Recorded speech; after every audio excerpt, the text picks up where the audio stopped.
Hello everyone.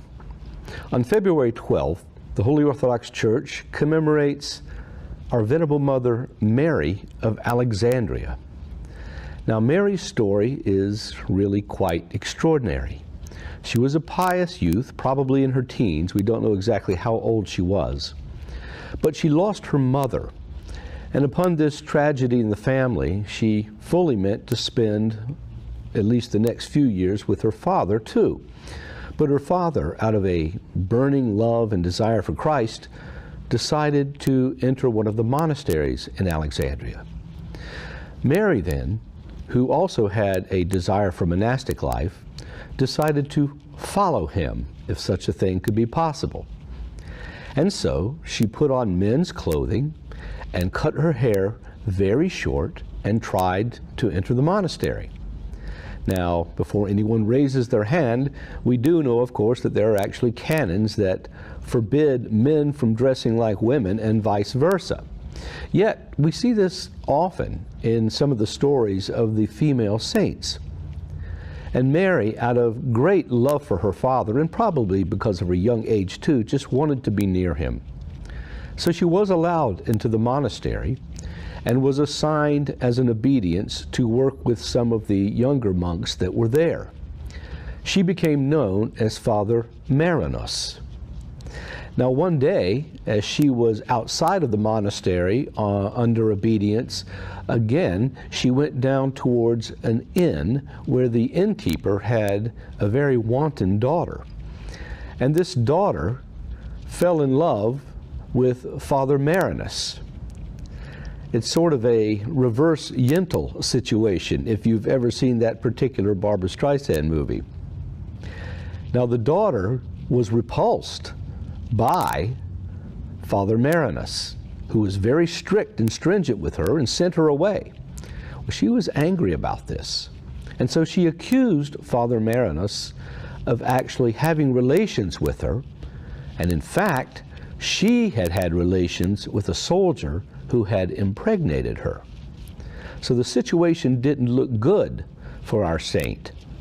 But yet, with great fortitude and courage, she decided to take all of the insults and all of the things that were thrown at her with great strength out of love for Christ. And in fact, after the baby was born, Father Marinus, or Venerable Mary, actually became a foster father to the young son that was born. Well, it doesn't end there. Because of the great scandal, Father Marinus was summarily tossed out of the monastery. No surprise. And so Father Marinus endured this for a number of years until the child became 3 years old, when at that point he applied for admission again, having the child in tow, back to the monastery, and they took him back. Now in the meanwhile, because of her great lustfulness and non-appreciation of the spiritual life and of her demeanor and attitude towards other people, the innkeeper's daughter became possessed by a demon and eventually went mad. Well, as time went on and we hit the year 508, and again there's no indication as to how old Father Marinus was at that point, but she, Venerable Mary, reposed in the Lord. And as often happens in these cases, it was when they were preparing the body for burial that it became known that Father Marinus was indeed female. Now at the funeral, when the coffin was open, the innkeeper's daughter came forward and actually touched the relics of Venerable Mary. And at that moment, thanks be to God, the demon left her and she became completely sane.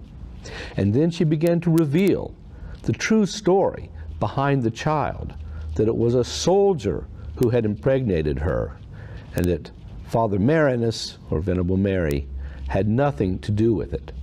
All of the monks were astounded at this because they had absolutely no idea that the person that they were addressing as Father Marinus all those years was indeed a woman. And because of that, they proclaimed her thrice blessed for all the things that she had accomplished and all the things that she had suffered.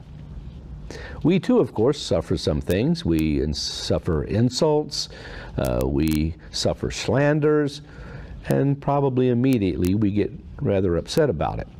Well, we were not in the place of Father Marinus, who had a lot more to lose, in fact, her chosen way of life, when these things were hurled at her.